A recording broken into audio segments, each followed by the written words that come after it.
know you guys remember after the election, AOC posted that video where she said what happened was so massive that it was going to take some time to share what happens next. A lot of people really read into the wording hoping that there was some secret that was going to come out, but that was not the case. She was buying time, because leading a country and leading a rebellion are two very different things. But now it's been a few months, and I can tell you from my own observations, we are on the verge of something amazing. But it's going to take a few minutes to tell you, so you might want to press the 2x and lean in. A little bit of background. In 2006, I got my journalism degree, and it felt like journalism was about to go through a revolution. After September 2001, Hurricane Katrina, Bush's insane foreign policy, and the explosion of social media and digital video, the world was overflowing with problems, but thousands of new channels were opening up at the same time for people like me to help everybody understand them. But then the Great Recession hit at the worst possible time. In the old days, newspapers were mainly funded by two revenue streams. One was classified ads, remember that, and the other was more traditional ad spending. At the same time, hundreds of new clickbait sites were popping up, stealing all of the headlines and the ad revenue that came along with them. People still needed news, and the news was still being created, but the business model was left behind. Millions of people started saying things like, I get my news from social media. But what they didn't realize was that those headlines were being generated by journalists working for publishers that at that time were hemorrhaging cash. So when ad revenue dried up, all of those newspapers closed their doors, and all of the TV stations got bought up by bigger and bigger conglomerates. As the revenue dried up, so did their ability to afford talent, which leaves us where we are today with thousands of useless news websites and a bunch of TV stations that have swapped out their talking heads for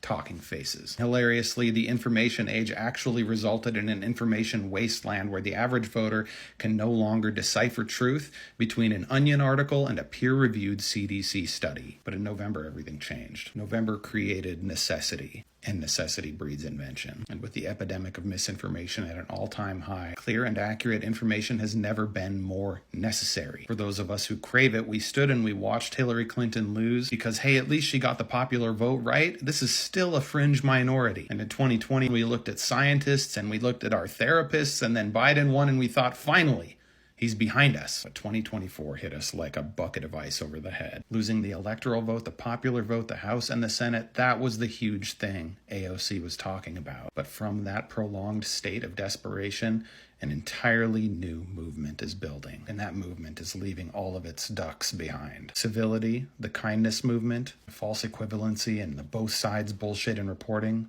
it's all dead. Because we were gaslit into believing we were part of an American society that wanted to find common ground. Then they elected that guy. A majority of them. Guy who hates religion, he hates disabled people, he hates trans people, he hates members of the military, the police, and veterans all at once. He hates brown people, he hates women, he hates everything except for power. And he wore it all on his sleeve, and they said, yeah, that guy. He's gonna get us more eggs.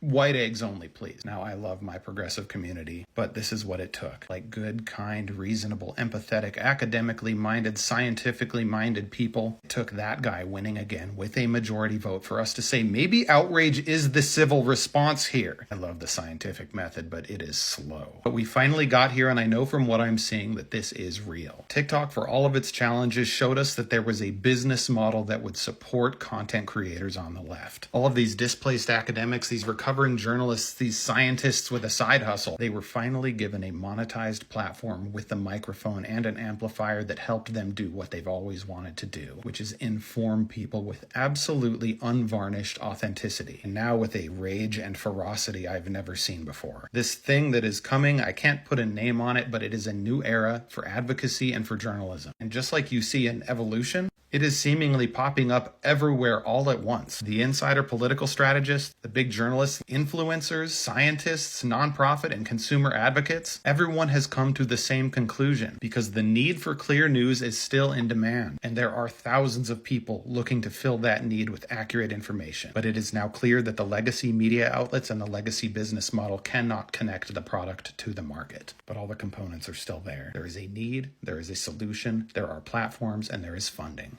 And there is an army of brilliant content creators boiling with energy to make this happen. You already know these people, and they cover every corner. The breaking news people, the foreign policy people, the economists, the wounded veterans, the recovering politicians and recovering journalists, comedians, scientists, and thousands of analysts and editorialists. These people have felt a spark, and they are leaving their major institutions to be part of something new. I believe that taste of unfiltered oxygen is going to turn that spark into a wildfire. I can't tell you what it is. I can't tell you what it's called, but I can tell you I will be part of it. And in the next 6 to 12 months, it is happening. And the other side is going to hate it.